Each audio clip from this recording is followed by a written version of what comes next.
Oh, sah. Oke. Selamat pagi. Selamat pagi hari Minggu 14 hari bulan April tahun 2024. Amin.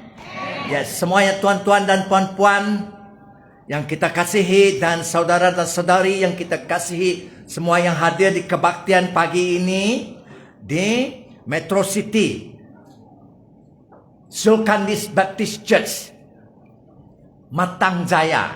Oke. So pagi ini kita sama-sama mau menistihar firman Tuhan dari Mazmur 150 untuk semua yang di luar, yang dalam Facebook, yang kita hadir di sini. Oke, boleh kita berdiri? Amin. Haleluya. Sudah siap sedia? Oke. Mazmur 150 ya. Oke. Puji Tuhan. Puji Tuhan. Puji Allah di tempat sucinya. Puji Allah di tempat sucinya. Pujilah Dia dalam langitnya. Pujilah Dia dalam langitnya. Yang perkasa. Yang perkasa. Pujilah Dia karena perbuatannya. Pujilah Dia karena perbuatannya. Yang hebat. Yang hebat. Pujilah Dia karena kebesarannya. Pujilah Dia karena kebesarannya. Yang unggul. Yang unggul. Pujilah Dia dengan bunyi sangkakala. Pujilah Dia dengan bunyi sangkakala. Yes. Pujilah Dia dengan gambus dan kecapi.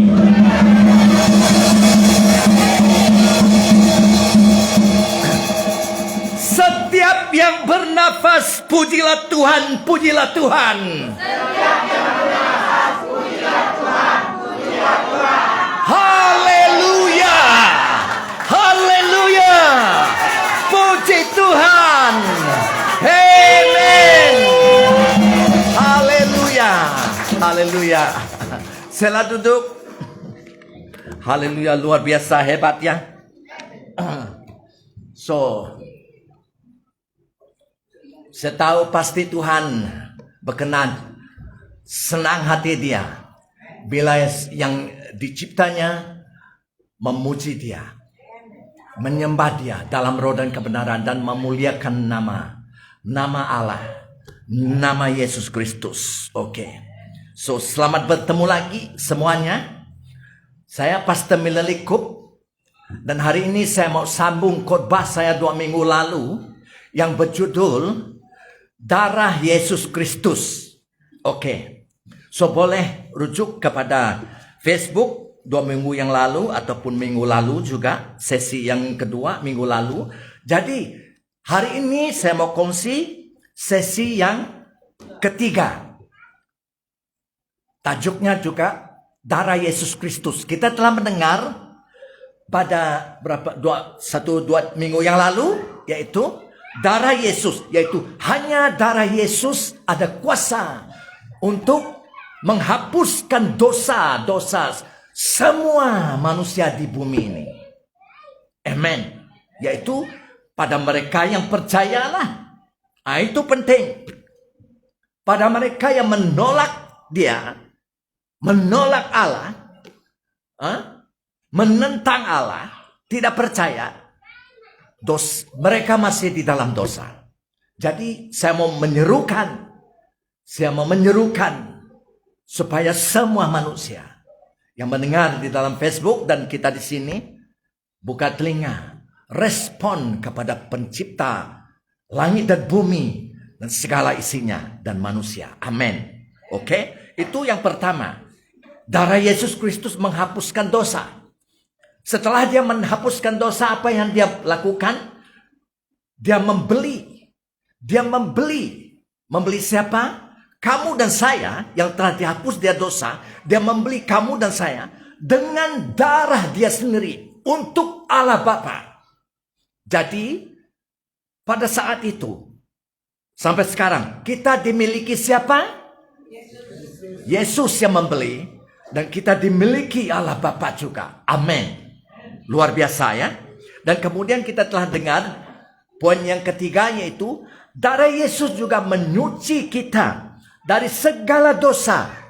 Jadi ini adalah untuk semua manusia yang telah percaya pada Yesus dan dimiliki oleh Yesus. Kenapa? Karena semua manusia yang percaya pada Yesus dan dimiliki oleh Yesus masih di bumi sekarang. Itu dipanggil gereja ya. Kita belum di surga. Dan di bumi kita masih seperti manusia yang fana. Tubuh kita masih tubuh lama kan? Dan di sekelilingi kita masih orang-orang yang berdosa. So kita boleh dijangkit oleh kesalahan dan dosa. Jadi untuk kita dituci oleh darah Yesus. Dari segala dosa kita harus mengakui dosa lah. Ini dalam konteks kebaktian ini. Persekutuan bersama dengan Allah, dengan kamu dan saya. Bertobat minta ampun dari Tuhan. Minta ampun daripada satu sama yang lain. Kita diampuni. Amin. Karena kita belum sempurna Pak. Jadi baru kita dapat datang sekali lagi menyembah dalam roh dan kebenaran dan melayan Tuhan. Oke, itu nomor 3. So pagi ini adalah sesi yang ketiga. Saya mau kongsi nomor berapa? Nomor 4. Oke, nomor 4. Jadi gereja yang telah dibeli oleh Yesus Kristus dengan darah dia sendiri untuk Allah Bapa. Ya, nomor 4 adalah Tuhan menandakan kita yang dimilikinya. Tuhan menandakan. He marked us for himself. Berarti dia beri tanda kepada kamu dan saya. Tanda miliknya. Oke. Kita boleh membaca banyak di dalam Perjanjian Lama, Perjanjian Baru. Tentang Tuhan menandakan manusia yang dia cipta. Di dalam buku Genesis. Dia tandakan Ken. Setelah Ken berdosa membunuh adiknya Abel. Ingat itu? Kejadian pasal 4 ya. Dan karena dia tidak menuruti Tuhan, dia sudah berdosa. Dan dia buat dosa lagi. Dan Tuhan menghalau dia daripada hadirat Tuhan di Eden. Keluar Eden. So Ken mengata, betapa beratnya hukumanku. Engkau menghalau aku daripada hadiratmu Tuhan. Bagaimana nanti kalau saya diam di sana, yaitu di luar Eden, di kawasan yang bernama Nod. Kalau orang bertemu dengan saya, mereka bunuh saya. So Tuhan mengata kepada Ken, tidak. Saya akan memberi kamu tanda. Saya akan menanda kamu supaya orang yang bertemu dengan kamu tidak membunuh kamu. Ada kan? Jadi Tuhan dari masa ke masa, dari zaman ke zaman, dari merata dunia ini memberi tanda kepada manusia yang diciptanya. Pada mulanya Ken yang berdosa kan? Dan kemudian kita boleh membaca juga di dalam Yehikiel, buku Yehikiel, tempat Perjanjian Lama ya, the book of Ezekiel, ya, di mana orang Israel masa itu mereka berpecah belah. Ada 2 negara dalam satu negara itu. Israel dengan Yahuda. Mereka ini surut, undur. Tidak lagi taat setia kepada Allah. Israel. Dan seringkali buat dosa menentang Tuhan. Dan menyembah berhala. So Tuhan mengutuskan malaikatnya. Pergi malaikat diutus Tuhan. Pergi ke Yerusalem. Dan tandakan mereka yang tidak campur tangan dengan orang-orang jahat ini. Berarti tandakan orang-orang yang tidak menentang Allah. Tandakan orang-orang yang tidak menyembah berhala. Supaya malaikat nanti turun diutus Tuhan. Tidak akan membunuh mereka ini. Siapa yang malaikat tidak bunuh? Yang ditanda oleh Tuhan. Amin. So kita melihat. Yes. Untuk banyak yang lain juga. Dalam Wahyu itu. Setan juga memberi tanda kan. Melalui antikristus itu dalam Wahyu. Nah tetapi oke, kita mau melihat kepada Yehikiel lagi sekali ya. Oke, Leviticus. Oke, Leviticus adalah bukan tikus tetapi imamat ya. Leviticus, imamat, buku Perjanjian Lama. Pasal 8. Oke, pasal 8 ayat 22 sehingga 24. Apa yang berlaku? Allah Tuhan Allah suruh Musa dalam perjanjian lama ini untuk melantik imam besar dan imam-imam. Jadi apa yang Allah suruh Musa lakukan?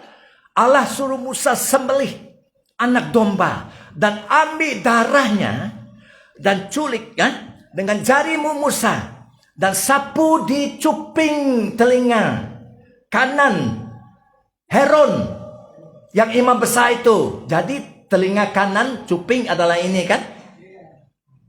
Warnanya sekarang merah oleh darah. Dan juga sapukan tangan kanan jari, ibu jarimu Harun tuh dengan darah domba merah-merah. Dan juga Allah mengata Musa, sapukan darah domba itu juga di jari kaki kanannya, kanan Aaron itu, dan sapu merah oleh darah. Dan kemudian Allah juga mengata kepada Musa, buat yang sama juga kepada imam-imam yang lain itu. Semua imam-imam itu harus disapu dengan darah domba yang merah di cuping telinga kanan mereka. Di ibu jari tangan kanan mereka. Semua mereka dan ibu jari kaki kanan mereka. Baru mereka boleh melayan di mana? Kemah suci ataupun kemah Musa. Jadi bukan semua orang Israel boleh melayan di dalam kemah suci. Hanya turunan siapa? Turunan Lewai. Turunan Aaron, turunan Lewai.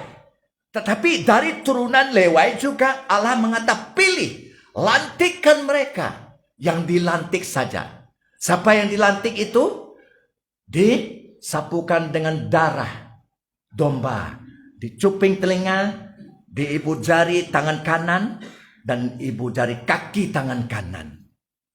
Mereka ini saja boleh datang melayan di kemah suci. Saya mau bertanya, berapa tempatkah, berapa bagiankah ruang kemah suci itu, kemah Musa itu berapa? Ini 2 taruh. Itu bahasa Badayu kan? Sanse 1, 2,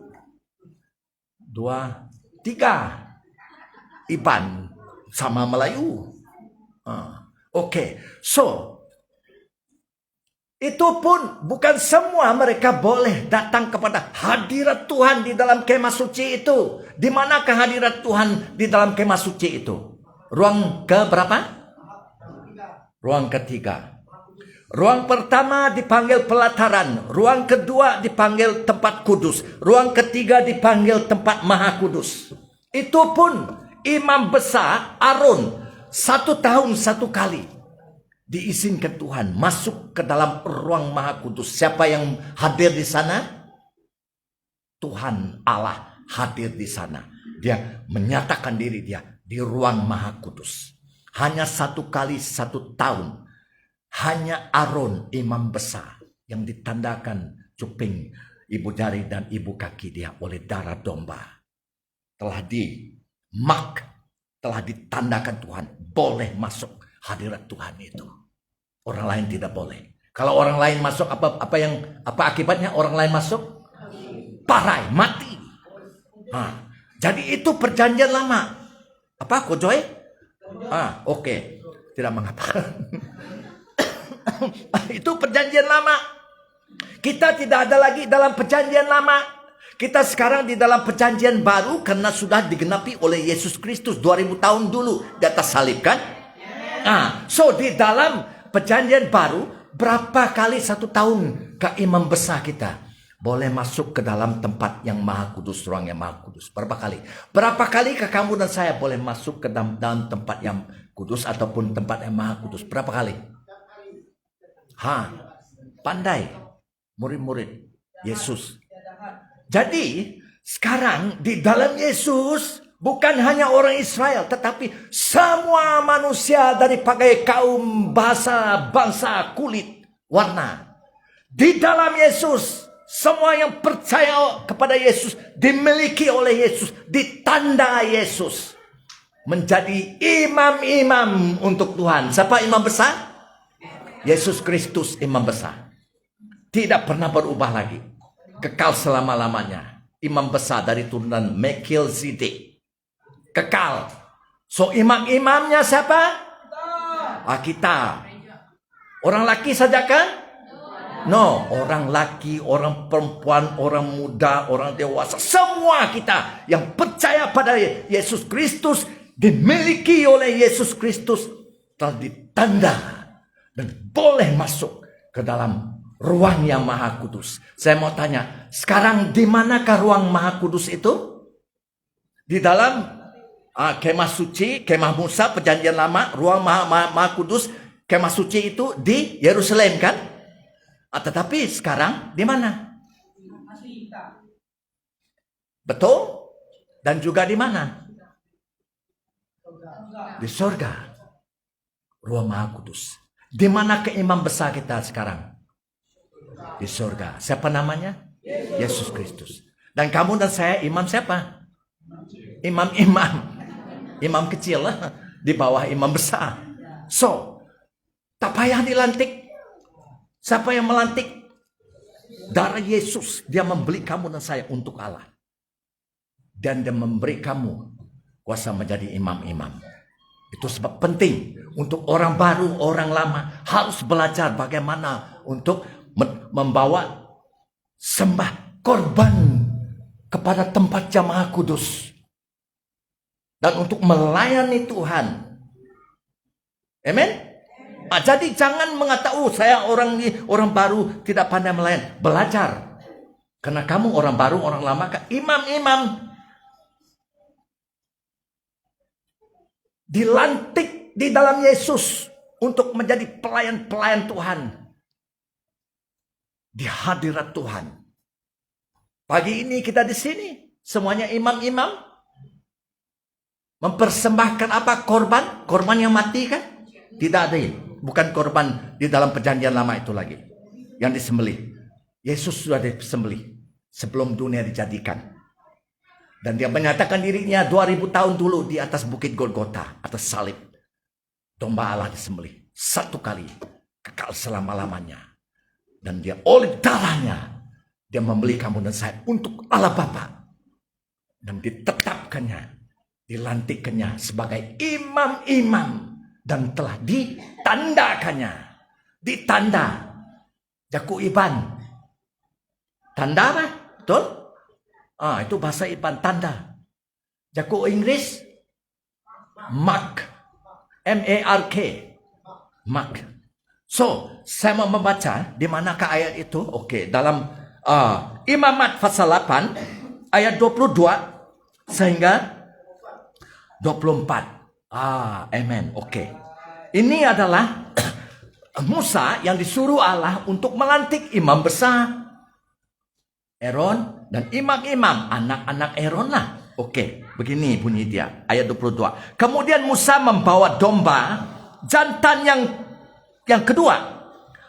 Yaitu domba jantan korban pentakbisan. Lalu Harun dan anak-anaknya meletakkan tangan mereka di atas kepala domba jantan itu. Sesudah domba itu disembelih, Musa mengambil sebahagian daripada darahnya dan membuburnya pada cuping telinga kanan Harun. Menyapukan darah domba itu di cuping telinga Harun yang sebelah kanan ya. Pada ibu jari tangan kanannya. Serta pada ibu jari kaki kanannya. Kemudian anak-anak Harun dibawa ke hadapan. Lalu Musa membubuh. Yaitu menyapukan juga sebagian daripada darah itu. Pada cuping telinga kanan mereka. Pada ibu jari tangan kanan mereka. Dan pada ibu jari kaki kanan mereka. Amen. Jadi kita melihat Tuhan menandakan khususnya siapa yang dimiliki dia. Sudah ditanda. Aren't you glad you were marked by God? Because you have been washed by the blood of Jesus. Tidak ada setan, tidak ada sesiapa boleh mencuri ataupun menjahanam ataupun membunuh. Kamu tidak mati, Pak. Kita milik Tuhan. Mati tubuh, hidup baru kembali. Tidak ada sesiapa dapat mencuri kamu. Tidak dapat menyerang kamu atau mengalah kamu dan saya. Karena kita milik Allah. Ini kebenarannya. Yes. So Tuhan melantikkan imam-imam dan ditanda dia dengan darah anak domba. Sekarang anak domba Allah sudah dicurahkan darahnya untuk segala bangsa kan? Oke, kita mau membaca lagi di dalam Roma. Di dalam Roma pasal 8 ayat 8 sehingga 9, tulis saja. Roma pasal 8 ayat 8 sehingga 9, saya baca. Perjanjian baru. Mereka yang hidup dalam daging tidak mungkin berkenan kepada Allah. Siapa mereka yang hidup di dalam daging? Tidak mungkin menyenangkan Allah. Daging di sini adalah orang yang hidup bertentangan dengan kehendak Allah. Orang yang hidup dalam daging, yang melakukan, yang mengatakan, yang hidup bertentangan dengan kehendak Allah. Itu daging. Dan firman Tuhan mengatakan, tidak mungkin mereka menyenang hati Allah. Oke, ayat 9. Tetapi kamu, siapa kamu? Kita imam-imam kan? Semua yang percaya pada Yesus yang telah dimiliki oleh Yesus. Kamulah tidak hidup dalam daging, melainkan dalam roh. Amin. So di mana hidup kamu berada? Di mana tempat kamu hidup sekarang? Di dalam roh. Roh itu R-O-H, huruf besar R, berartinya roh Allah. You are in the Spirit of God. Alamat kamu dan saya di dalam Yesus. Roh di sini adalah Roh Kudus, ataupun Roh Allah, ataupun Roh Kristus. Namanya beza, tetapi maksud dia sama. Jadi semua imam-imam sekarang hidup di dalam roh. Yes. Dan firman mengatakan, tetapi kamu tidak hidup dalam daging, melainkan dalam roh. Jika memang roh Allah diam di dalam kamu. Halo, adakah roh Allah diam di dalam kamu? Amin. Tidak banyak orang jawab. Adakah roh Allah diam di dalam kamu?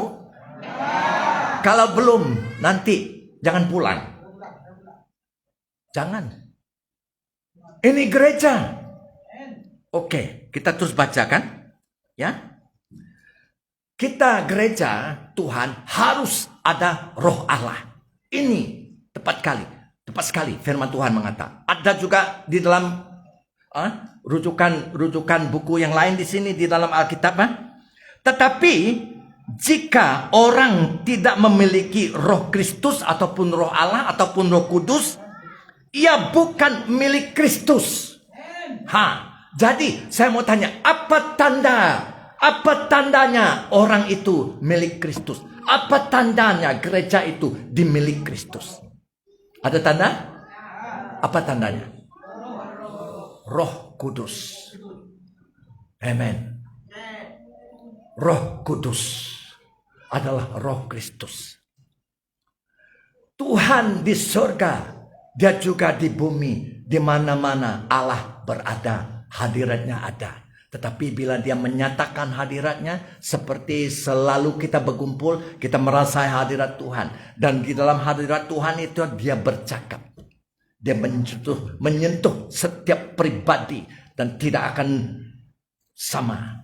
Dia makin dibaharui karena roh hadirat Tuhan. Dan Tuhan tahu siapa yang dimiliki dia. Kamu tidak perlu buka. Nah, ini sejil water baptism, sejil baptisa dalam air. Tidak perlu. Surga tidak perlu kamu membawa sejil baptisa dalam air. Surga tahu sekarang di bumi ini siapa yang dimiliki Tuhan. Amen. Bagaimana dia tahu? dia melihat tanda yang diberinya. Itu sebab penting di sini firman Tuhan. Kalau kamu gereja Kristen tidak ada tanda ini, apa tanda itu? Roh Kudus, kamu bukan milik Kristus. Serius. Ini di dalam firman Tuhan. Tetapi sekarang banyak kebenaran sudah diubah, sudah dicampur aduk dengan tradisi dan idea manusia yang bukan dari surga tetapi dari setan. Bahayanya. So itu sebab kita di sini, apa saja yang dikhotbah kamu dengar harus rujuk kembali kepada firman Tuhan. Amin. So ini adalah sangat penting sekali. Sangat-sangat penting. So, di mana saja kamu dan saya berada, Tuhan tahu. Ini milikku. Ini bukan milikku. Ini milikku, itu milikku. Ada menyala dengan api Roh Kudus? Saya mau membaca lagi ya. Oke, amen. So, di dalam Efesus pasal 1.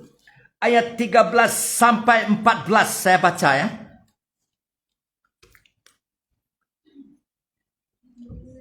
Di dalam Dia, yaitu di dalam Tuhan Yesus, kamu juga, karena kamu telah mendengar firman kebenaran. Tiap-tiap kali kita membaca firman Tuhan, merenung firman Tuhan, mempelajari firman Tuhan, diajar dengan firman Tuhan. Pagi ini kita berkhotbah dengan firman Tuhan. Kita mendengar firman kebenaran. Yaitu apa? Yaitu Injil keselamatanmu. Yaitu Injil Yesus Kristus lah. Berita baik. Yes. Di dalam Dia, yaitu di dalam Yesus, kamu juga. Ketika kamu percaya. Semua sudah percaya di sini kah? Belum percaya pun jangan angkat tangan. Belum percaya. Wah, banyak orang belum percaya. Apa? Saya sedih sekali. Susahkah angkat tangan itu?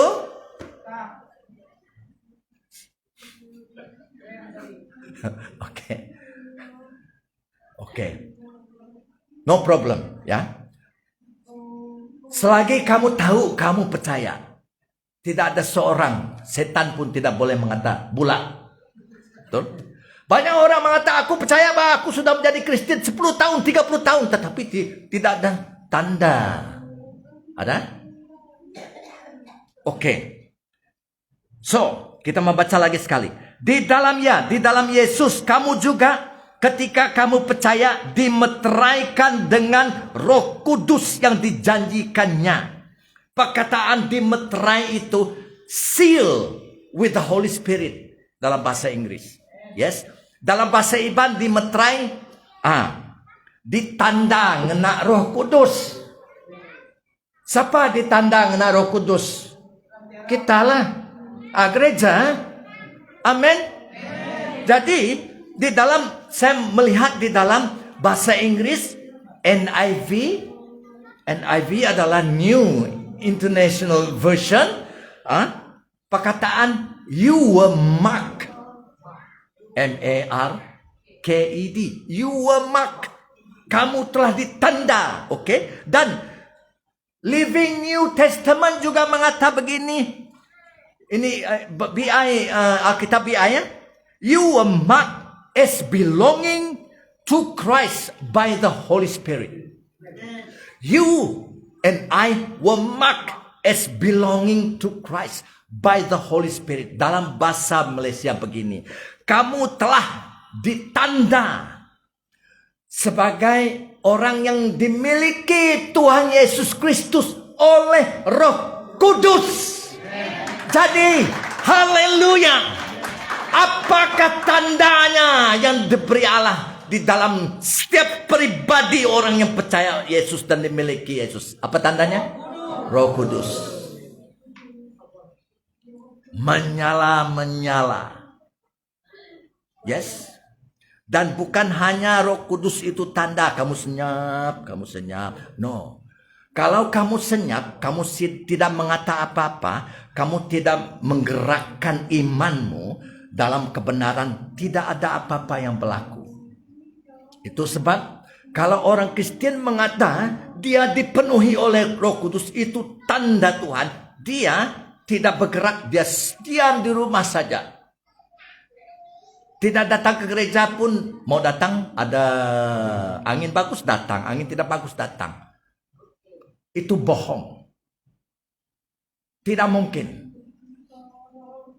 So, bertapanya orang baru, orang lama harus mendisiplinkan diri kita. Amen. Tuhan baik, dia sabar.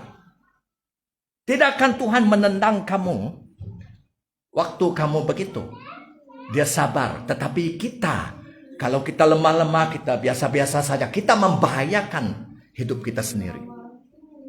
Jangan blame, jangan marah Tuhan. Kita yang sendiri. So, jadi di dalam Living New Testament, bahasa Inggris mengata, you were marked as belonging to Christ by the Holy Spirit. Kamu dan saya di sini gerejanya telah ditanda. Berarti kita dimiliki Yesus Kristus oleh apa? Oleh Roh Kudus. Amen. Yes. Di dalam perjanjian lama Daud mengata, oh Roh Kudus, jangan meninggalkanku. Itu perjanjian lama. Tetapi perjanjian baru bagaimana? Bila kamu dan saya telah menerima Roh Kudus benar-benar, karena kita dosa telah dihapus, dan Tuhan memberi kamu dan saya tanda, berarti Tuhan telah memilih kamu dan saya. Dalam 1 Petrus pasal 2, kita adalah umat pilihan Tuhan Allah. Memang umat yang ajaib, yang luar biasa, kepunyaan Allah sendiri. Telah diberi dia tanda. Dia tahu. Firman Tuhan mengatakan, Roh Kudus itu akan bersama kita kekal selama-lamanya. Kamu boleh mengamen.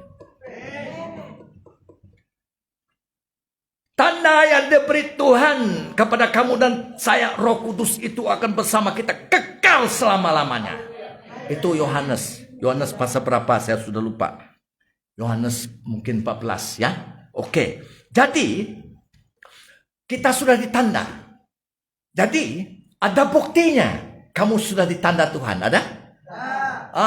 Oke. Apa buktinya? Oke, kita melihat di dalam Lukas pasal 16. Ayat 17 sehingga 18. Ini Yesus.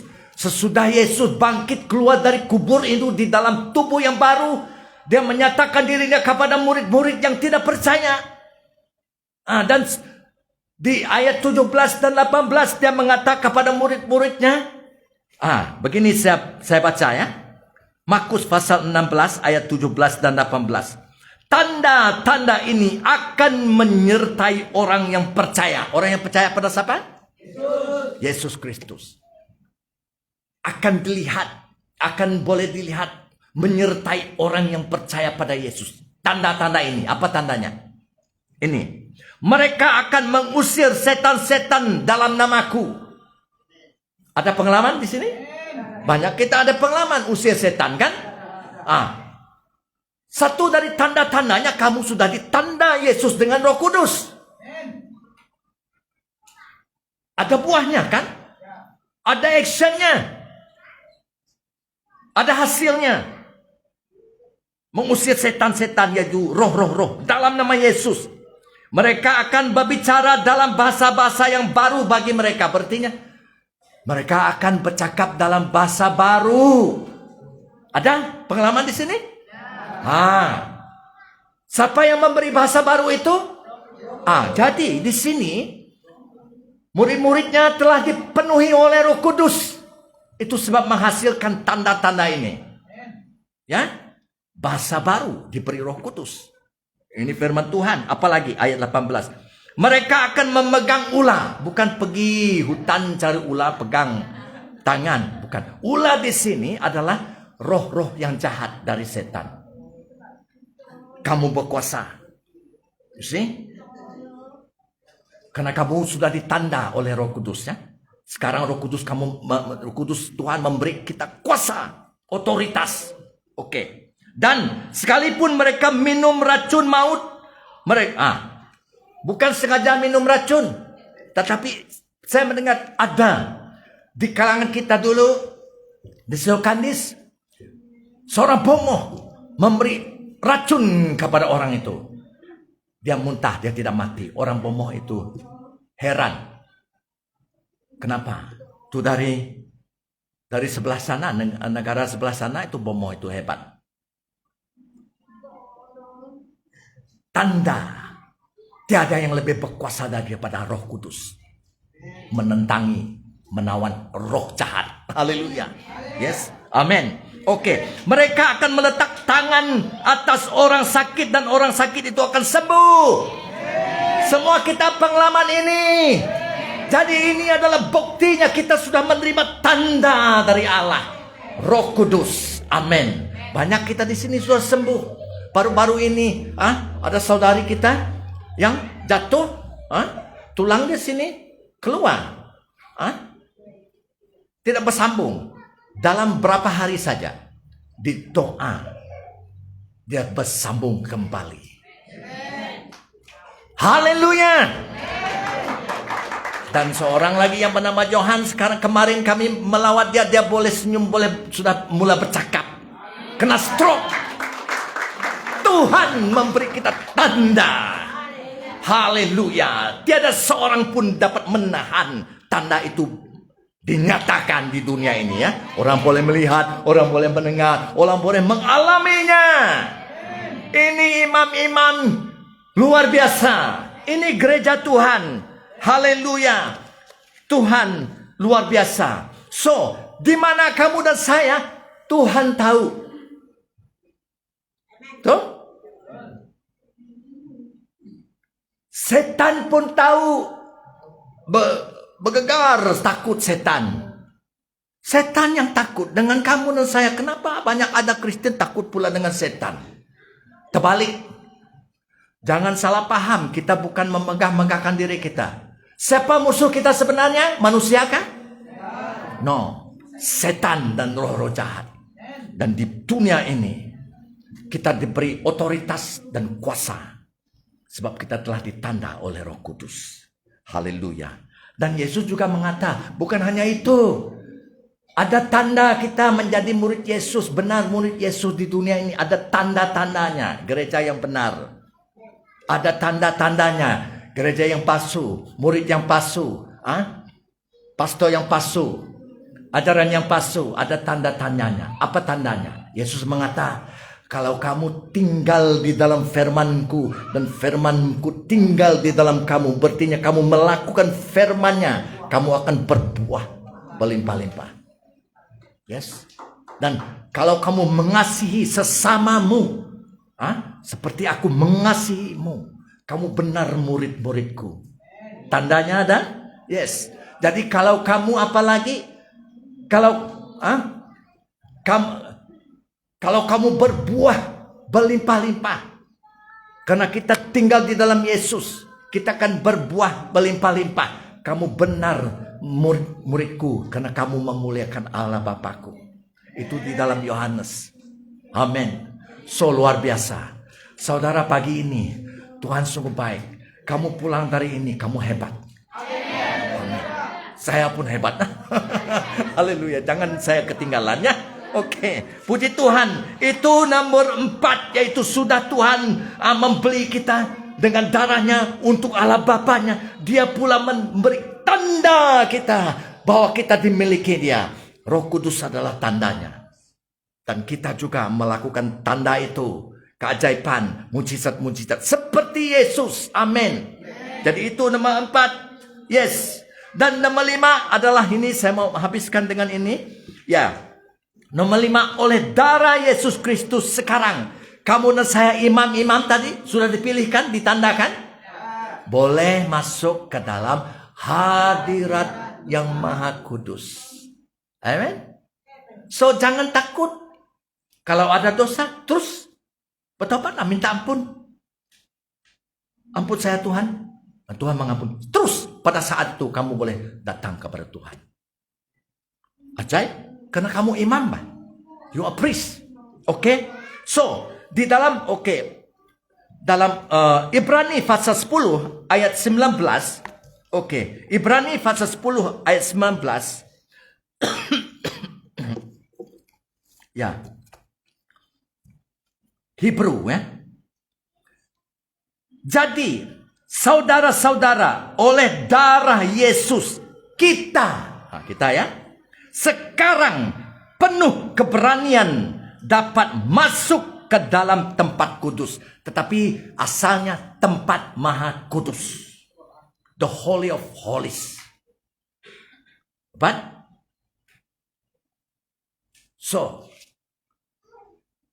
saya mau tanya, di manakah tempat yang maha kudus di bumi ini?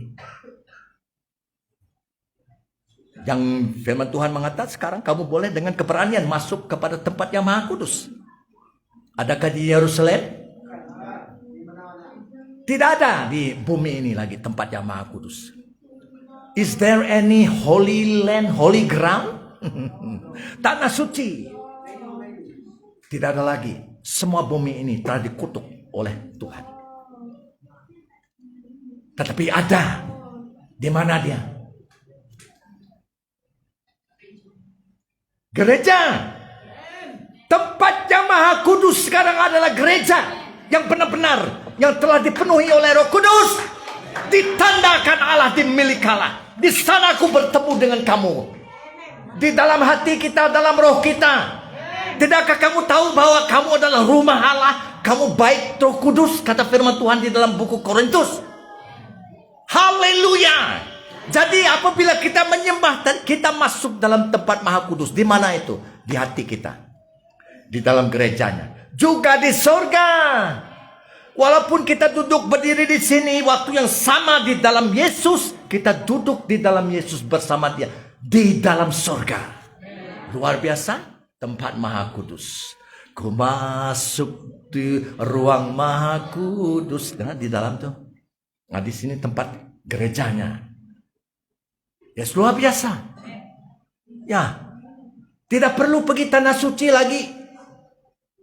Jangan salah paham. Kalau mau pergi tanah suci, Yerusalem, pergi untuk melancong. Tidak, there's no more holy grounds. Tidak ada tanah kudus.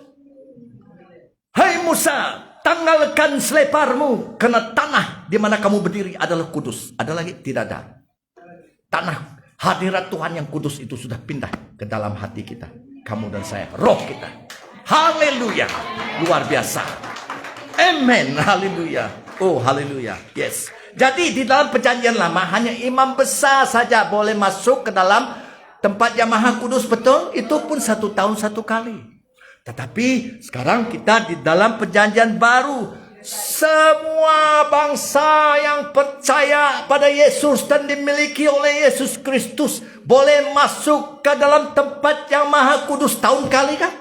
Setahun sekali. Berapa kali sebulan?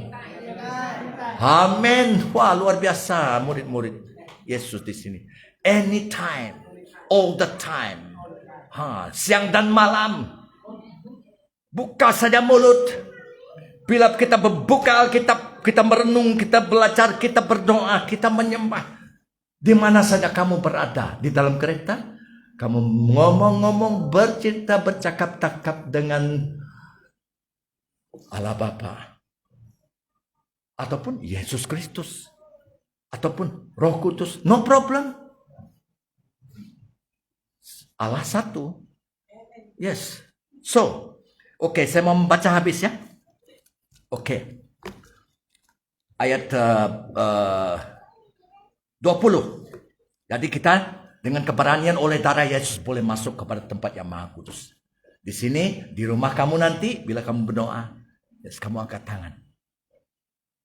Di dalam kamu. Kamu harus dipenuhi oleh Roh Kudus lah. Amin. Oke.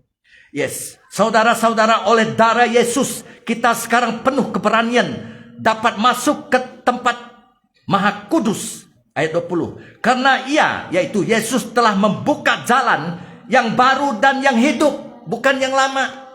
Bukan dan yang ritual. Bukan. Tetapi yang baru dan yang hidup.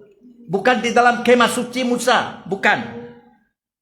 Tetapi bagi yang hidup bagi kita melalui tabir. Tabir ini adalah di dalam kemah suci. Tetapi tabir di sini, di dalam perjanjian baru, adalah tubuh Yesus sendiri. Tabir, yaitu tubuhnya sendiri.